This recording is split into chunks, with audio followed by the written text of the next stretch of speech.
In an age cloaked in shadow, where a river of life flowed through a land of golden sands, a tyrant reigned.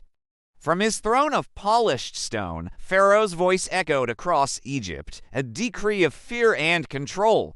He saw himself not as a man, but as a god, and his people, the children of Israel, were bound by the chains of servitude. Every sunrise brought with it the crack of the whip. Every sunset a prayer whispered in secret for a savior, for a sign. In this world of despair, a mother's love became an act of defiance. With tears blurring her vision, she wove a small basket of reeds, a tiny ark of hope. Into it, she placed her newborn son, a child whose birth was foretold to challenge the might of Pharaoh. She kissed his brow one last time and set the basket upon the gentle currents of the Nile, entrusting his fate not to the river, but to the one who commands the rivers and the seas. Indeed, with Allah is the best of planners. The basket floated, a solitary vessel of destiny, carried by the water towards the heart of the very palace where the edict for his demise was born.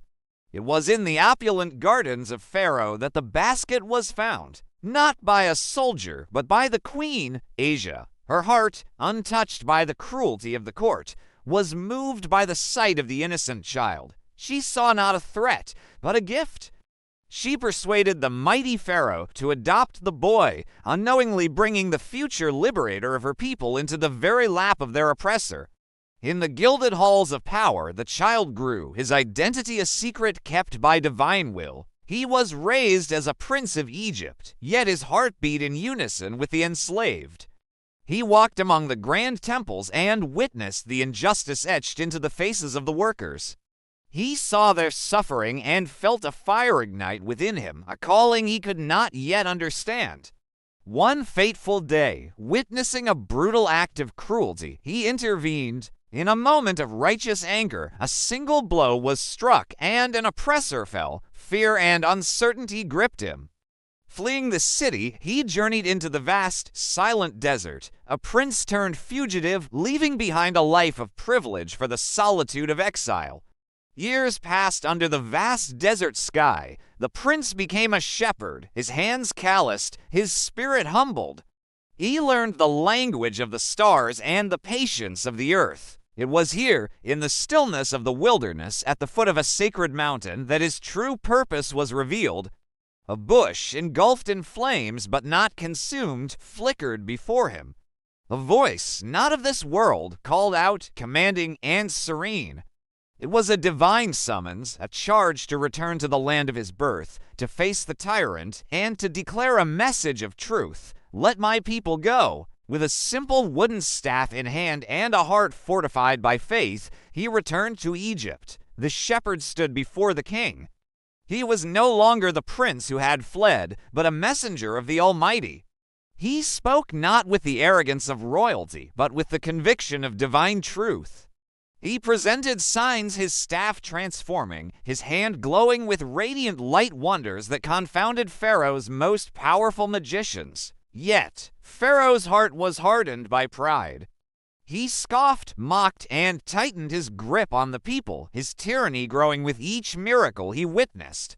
Plagues descended upon the land of Egypt, each a stark and terrifying message. The Nile, the lifeblood of the empire, turned a deep, ominous red. Swarms of locusts devoured the crops, leaving barren fields in their wake. A profound darkness fell, a palpable shadow that smothered the sun for 3 days, plunging the kingdom into a state of primal fear. With each plague, the people suffered, and with each plague, the messenger pleaded with Pharaoh to relent. But the tyrant's arrogance was a fortress, and he refused to bow to any power but his own. Finally, the command was given. Under the cloak of night, the children of Israel gathered their few belongings. They moved as one, a silent exodus of thousands, their hearts a mix of terror and exhilarating hope. They left behind the monuments of their bondage, their faces turned towards a horizon that promised freedom. With their messenger leading the way, they marched towards the sea, the clatter of Pharaoh's pursuing chariots growing louder behind them. Trapped between the charging army and the vast, impassable water, despair began to creep into their hearts. But the messenger raised his staff, he struck the sea as commanded, and a miracle unfolded that would be recounted for all time. The waves roared and churned, not in chaos, but in perfect obedience. The Red Sea parted, creating a dry path through its very heart, with colossal walls of water standing sentinel on either side, a path of salvation, illuminated by a divine light. The people walked through the seabed, their feet on dry ground, their eyes wide with awe and gratitude. They were witnessing the impossible, a testament to a power far greater than any earthly king. Pharaoh, blinded by his rage and his ego, saw the path not as a miracle for the faithful, but as a passage for his pursuit. He ordered his army to charge into the chasm of the sea, his chariots thundering down the path of escape. He believed himself to be the master of his own destiny, even as he rode into the jaws of a divine trap. As the last of the children of Israel reached the safety of the opposite shore, the messenger once again raised his staff. The walls of water, held back by a will beyond comprehension, collapsed. The sea crashed down with monumental force, a liquid avalanche that consumed the tyrant and his mighty army in an instant. The chariots, the soldiers, the golden armor, and the king who called himself a god all were swallowed by the churning depths. So we saved you, O children of Israel, and drowned Pharaoh and his people. Silence fell upon the shore. The roaring waters settled into a peaceful rhythm. The people looked back at the unbroken sea, a vast blue tomb for tyranny, and then forward to the dawn of a new life, a life of freedom. From the waters of the Nile to the depths of the sea, one message endured that no power stands above the truth. The journey was long and the trials were many, but faith had carved a path through the impossible.